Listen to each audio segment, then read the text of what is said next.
Jim, thank you for sitting down and doing this interview with us. The first question I wanted to ask, how are you doing? How is your family doing after the passing of your brother?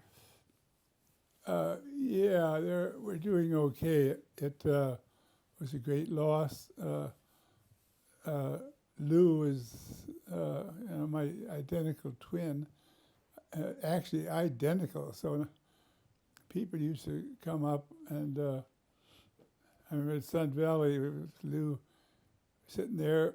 My brother Lou was living over there. He has houses over there, and so I'm sitting there, and we're at a bar. People come in, a bunch of guys come in and give me kind of a funny look, and I guess they thought I was Lou because Lou lived there. So anyway, I'm sitting there, and they come in.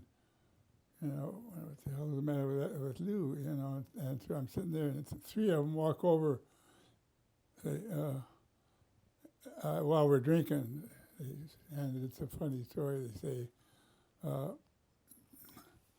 "There's a misunderstanding." They said, "Shut up!" And the guy, the leader of the group, and I thought he said, "Stand up." So I stood up, and he whacked me in the face.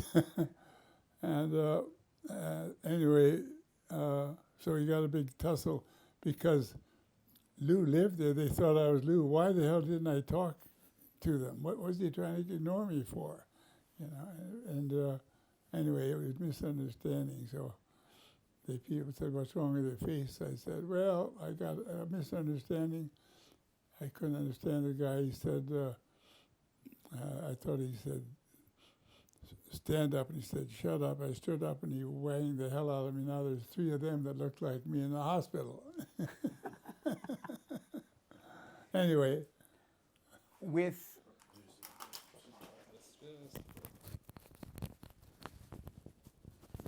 Joseph, you're a great, meticulous hairdresser.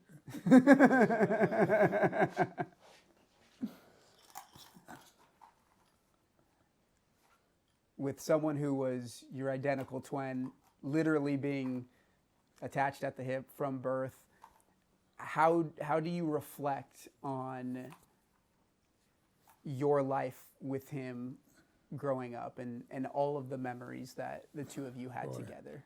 Yeah, that's a hell of a tough question. It's true. We were so close, identical, and it's tough when I feel like I've almost lost half of who I am because Louis was so much a part of my life. We did everything together, except he turned down the ascent of Everest because he was trying to run a business and stuff, and so he missed out on the climb in '63. But he recovered by leading an ascent on a new route on Everest and so forth. But it's tough. I feel like people now come up and some of them mistake me for Lou. Most of them now know Lou is passed because of you media people. And so now it's just they come up and say how sorry they are that I lost my twin brother, and they understand twins. Some are twins, have twins, and understand how tough it must be to lose a twin, especially an identical twin, not a fraternal twin, but identical, where you're womb mates for 9 months before you were bunkmates for 95 years. Was it pretty special for you to get to celebrate your 95th birthday together? Oh yeah, recently. Louis and I were in touch since we became 94. Saying, "God, do you think we might make it?" And Louis said, "I don't know. I'm not in very good shape." And I said, "Neither am I." He said, and so then halfway through the year, he called and said, Jim, I'm losing it, and he said, I don't know if I'm going to make it. And I said, well, let's keep trying. And so we kept talking to each other. That's 95 was a real goal. And we tried to figure out how we could do that. And Louis began to fade. He had a heart, I understand, he had heart failure, and he died a couple of times before I even knew it, because he had hospices coming in, taking care of him and so forth. And he just began to lose it more, so we were both, and I wasn't in any better shape, really, but we were both really looking toward 95. That was the goal, and we both were celebrated that with rum and coke. What the hell? We got it. So it was nice, yeah, to celebrate 95. I know it's all still fresh and recent, but over the course of these past few days, what are the memories that come back, and what moments do you kind of hold tight to? Well, some of them, the problem is now I'm thinking, you know, the things we did and so forth, which are nice, but then now I'm involved in some other things, and I just immediately think, I gotta tell Louis about this, you know, damn it, I can't call him. And so that's tough, because he'd get a hell of a kick out of what I could tell him and stuff. So that's the toughest part.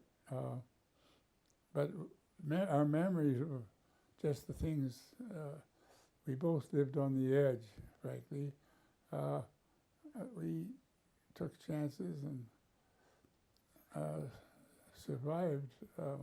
Luckily, we were in some tough situations climbing. It's not a safe sport.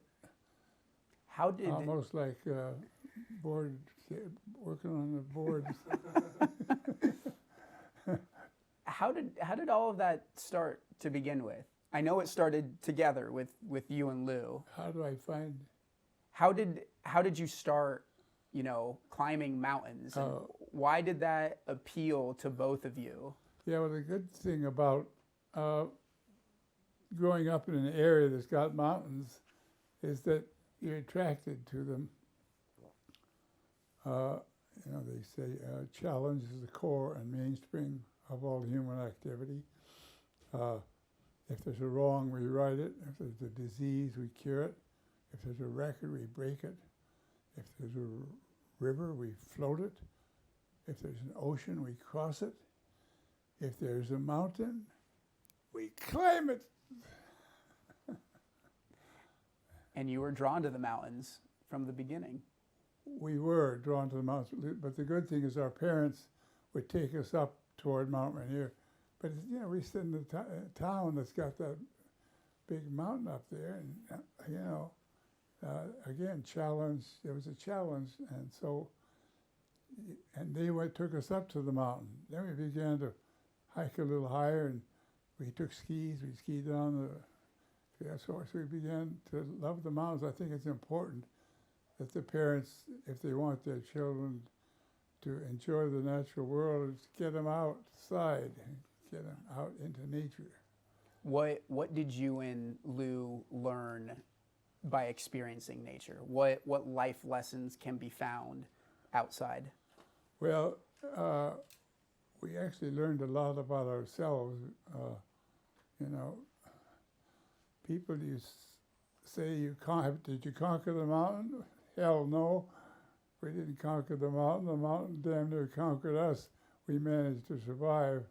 Got caught in an avalanche, rock fall, blah, blah, but we survived. We learned what our weaknesses were, and misunderstandings, warp of a hard apprenticeship in climbing. So the fact that we were with a family that loved the outdoors, big mountain sitting up there, what the heck, we were inclined to do it. Our dad fished a lot off here off Westport in boats, and we'd walk to the beach. We lived up here, walked to the beach we lived in West Seattle. Yeah. Walked to, built rafts out of logs around the beach, floated out, and until we had to jump off them. They'd fall apart and we'd swim into shore, things like that. But you learn about yourself, right? It's how you, when you push yourself and so forth, you have to learn how to survive. We'd get lost, we'd find the route, we'd spend the night, things, you learn things from that. Nature's a great teacher. Yeah. Mount Rainier and your family became so intertwined. And Lou took it to a whole different level. He did. From your vantage point, what has Mount Rainier meant to your family? What did it come to represent? And how do you view that area just in the scope of who your family is?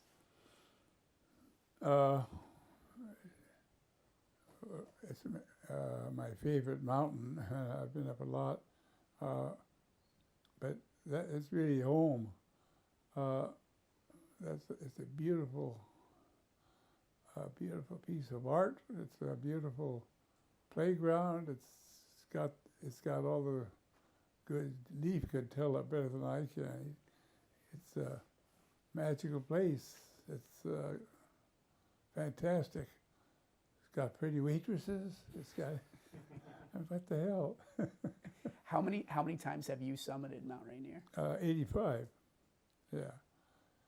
And I might have missed a few or something, but it's 85. I guided with Lou when we were in high school. We started guiding, and so yeah. But he's got what's he got? 400? 250. 250 or more.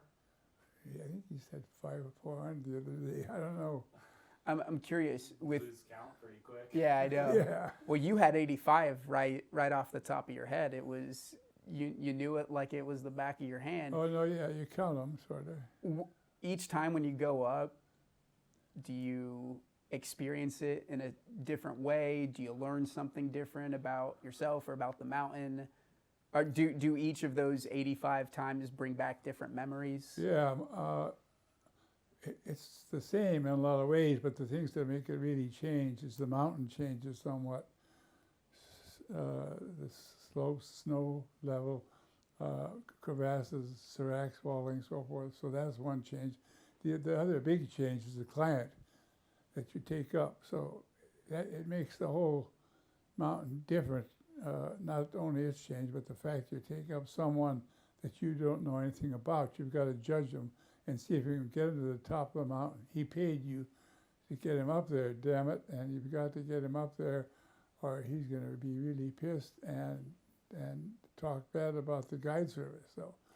So we had to try and please everybody and go back down to a bar in Paradise and have a beer with them, and they'd say, "Man, that was the greatest climb. I'm going to get my brother and we're going to come over here next year with about 5 people and we're going to climb the mountain." I said, "If you're lucky." They said, "Yeah, if we're lucky," because they knew how hard it was. Yeah.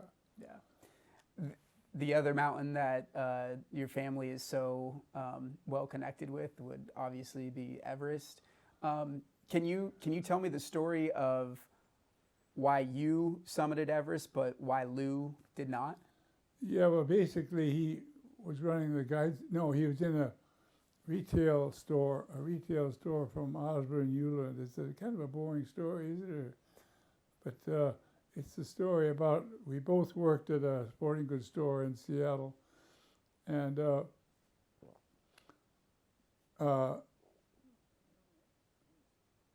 Howard had became interested in me at a time that he came over to visit. The ski guys make skis, so he came over to visit and wanted me to come with him to sell head skis. And I didn't want to leave because Rainier is here, and what the hell. I had a good job at Osborne Union Sporting Goods, selling sporting outdoor. So I don't know how to shorten this damn story. Yeah, well, didn't Lou start, wasn't he starting his own Yeah, outdoor shop? yeah, right? exactly. Yeah. Whittaker. So when I went to REI from the military, and we were both in the Army, so I went to REI and then was invited. Louis was there too. I was invited, and so was Lou, to go to Everest in 1963. And he elected not to go. He was talked to by several rich business people that wanted to open a sporting goods store with the Whittaker name. So they said, we want you to open a store in Tacoma. And so Louis thought, yeah, he could go there, but the people said, let's name it Whittaker's Sporting Goods. I think he named it. No, I guess they didn't. It still calls Albert and Newland. So he went there, and I went to REI after the Army. He went to Tacoma. And so then he met his wife there, one of his employees. He hired attractive woman called Ingrid. You probably meet her. And so they became an issue and a thing, and he decided to stay and not go to Everest, which disappointed me because we were both had climbed together our whole lives, done things together and so forth. So I was really disappointed.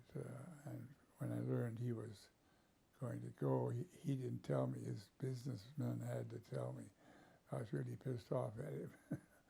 And so he ended up doing a new route on Everest, led the climb.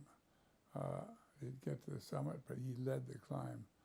And lots of times when you lead a climb, it's more important to see that the climb is a success rather than you getting up. So sometimes you have to plan to do everything you can to get the team up.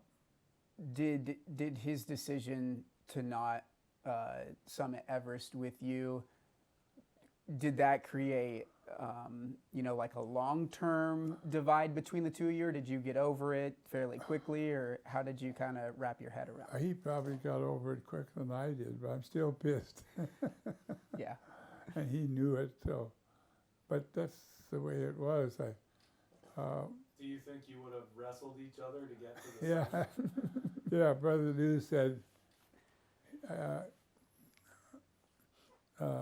he's glad that he didn't go because he'd have had to wrestle with me on the ice field to see who was going to go first. And that could have been, I remember when Jake was killed, our team member was killed a second day on the mountain by the ice fall. And I was thinking that could have been Lou. At that point, I was really pissed that he hadn't come. At that point, I was glad because Lou, we were strong climbers, and they would have picked one or the other. He was right. We had to wrestle who was going to go first. But after Jake was killed, I right away was glad Lou didn't come because I thought it would have been his turn on the mountain. I was the first day, he was going on the second day. So I right away felt good about it. And Louis probably did too when we got that telegram from Kennedy, Washington, D.C., congratulations on the climb on May, actually it was the day after the climb, May 2nd, we got a telegram from President Kennedy. And he learned about all that too, although it might have been in the news before other things. So he was probably figuring the same thing, that we would have had to wrestle and this stuff, but that's how it went, yeah. Would you characterize his decision to not summit Everest with you together as one that was like motivated by wanting to take care of his family, a selfless decision? Do you view that as like his motivation now, or was that not really how it played out? I think it was, he found a well-paying job and could stay with his family. He get good money, a businessman offering a hell of a lot of money that he wasn't making where he was. And so he was lured by the bottom line, and I think that was probably, and being with a family, what the hell could just turn down? What, millions and my family? I'll take it. You know. Yeah. So, I mean, does that decision, what does that say about him, that he was willing to... He's smart.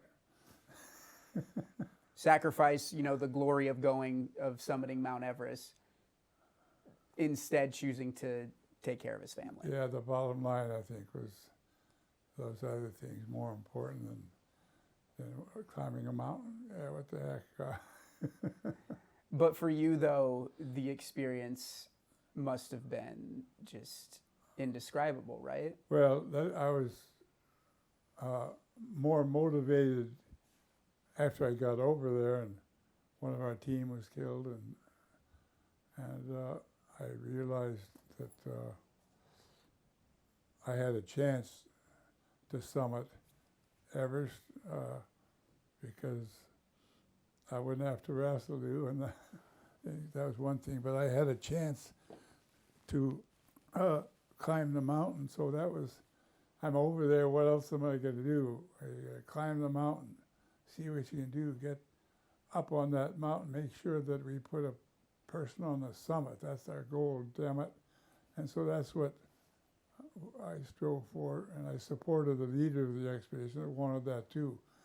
A group of others on the team, good climbers, wanted to do a new route on the mountain, and were willing to tackle a new route and didn't want to do what the leader wanted, to just climb the mountain, to put someone on a summit, just put somebody on top. So I saw opportunity in that. Okay, these other people that had been on high mountains in Nepal and other parts of the world were willing to just do a new route only, and would not try to do a route that they thought was a highway. But what the hell, there was a first route for me, a first ascent for me on that route. So I realized an opportunity and I seized it. Yeah. Almost 61 years ago? Yeah.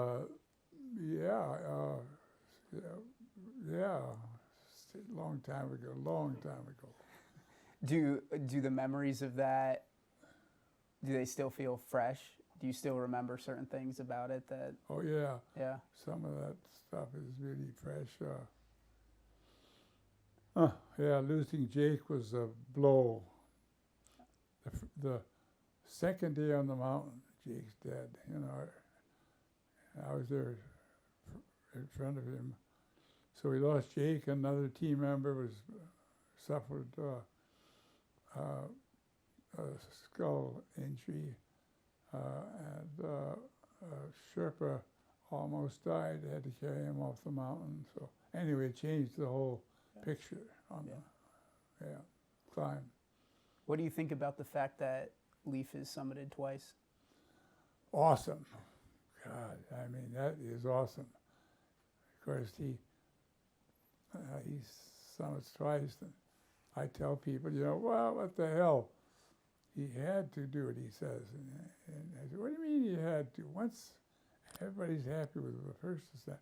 No, Leaf had to do it because he says his dad only did it once.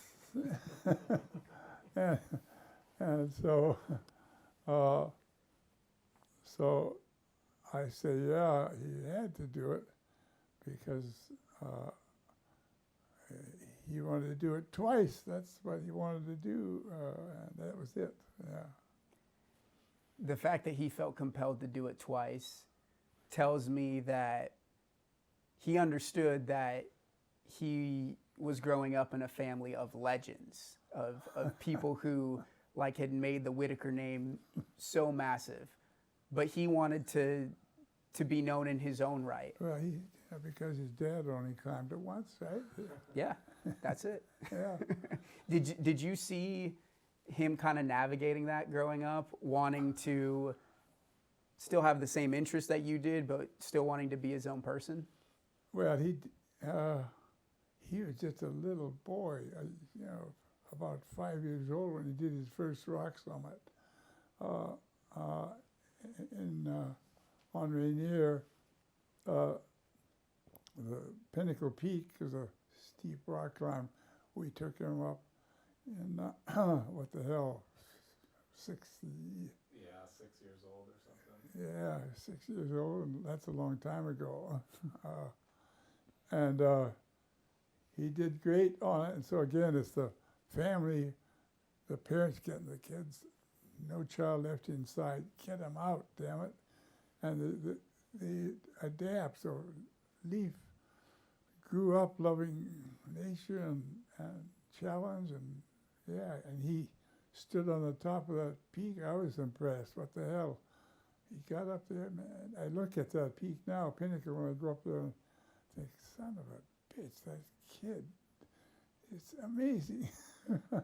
So I'm pleased as hell at what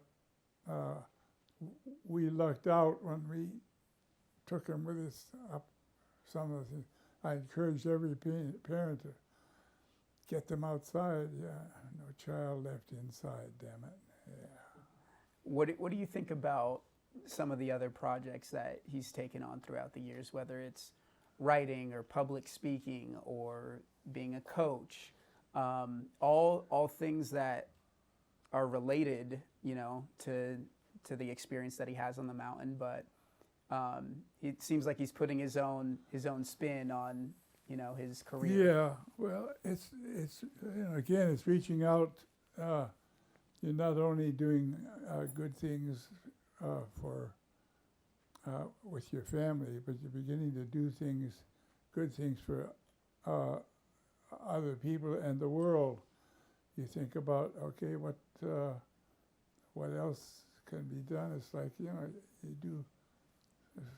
It's like some people become doctors, and some become writers, and so. But instead of just your own little world, you begin to think of what the strengths that you have and what you can do to make the world a better place, and that's what I think Leaf focuses on as he acquires these skills. What am I good at? And I'll use that skill to do things not just for me, but to begin to plan a life that benefits this beautiful planet. Damn it. What do you think the future for him looks like, and the future of the Whittaker name, having their hands on so many different things? Well, what does that look like? For Leaf, it looks beautiful. The kid is he's smart, and he's physically powerful. He's a bay magnet. He's a good kid, and his future is brilliant. I think he's got all of the talent that you need to advance those ideas, to go beyond yourself and to do what you can to make the friggin' world a better place. I'm sure you've gotten this question before, but how do you wrap your mind around the fact that mountaineering and summiting these impressive peaks involves so much risk, and you've seen that risk play out, firsthand with people who you knew well, but at the same time, it can lead to so there's death on the one hand, but also like you're living life to the fullest. You're 95 years old. Your brother lived to be 95. Leaf has seen, so much of the world. How do you grapple with like this huge amount of risk, but also this is how you experience life to the fullest? Well, what do they say? When you play for more than you can afford to lose, you learn the game, and so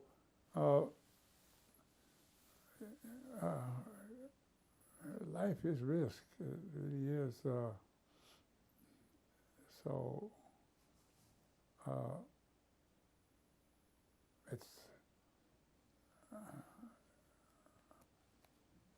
it's the challenge that we face, and so I've said what the challenge is, the core and mainspring.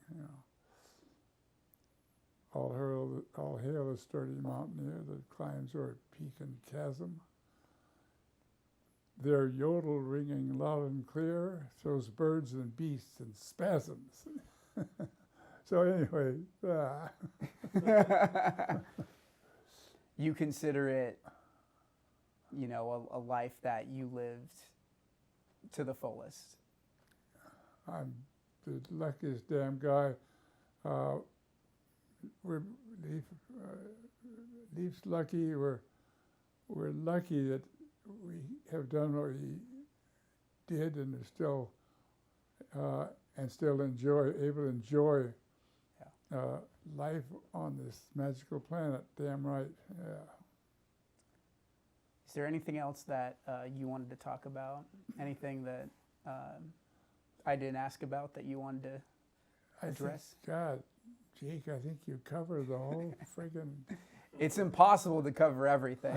If we had 45 minutes to do this, yeah. Joseph, you got anything else? I can't think of anything offhand. Maybe later I may have something. Yeah. I can't think of anything. Leaf, what do you think? Yeah, I think you covered it. Anything else you want to say about Lou? No, just that no. He was a lucky guy too. We were just lucky as hell. I believe in luck, but yeah, he went out better than a freaking hospital where you're lying in a bed being poked with needles and all that stuff.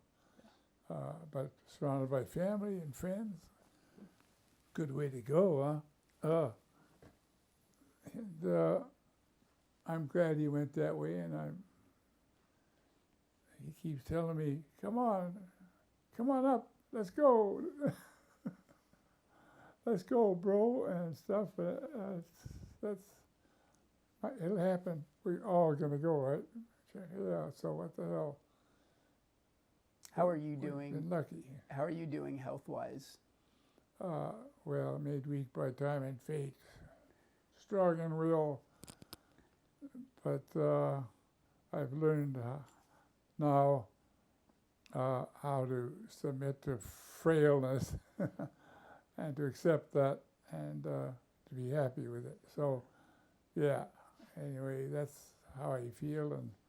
But how can I not be happy with the life I've lived? It's great. And the people I'm with, I'm surrounded by stuff, that they're great people here. Great people. Well, you're the strongest 95-year-old I personally know. So. The only 95-year-old I know who's climbed Mount Everest, I'll tell you that. Well, yeah, you didn't never met Lou. You'd have seen him just sitting here like me. Mhm. Just identical.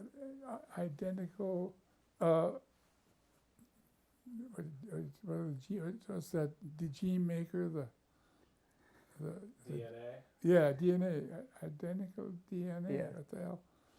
So, How are you guys different? I'm left-handed and he's right-handed. Personality-wise, were there differences? He was probably a little more outspoken than I was a little more reserved. He wore the bell-bottom trousers and had a great laugh and so forth, and I'd kind of reserved a little bit, and I was the oldest and born first and had to help my poor little brother. Yeah, 10 minutes younger, what the hell? Huh?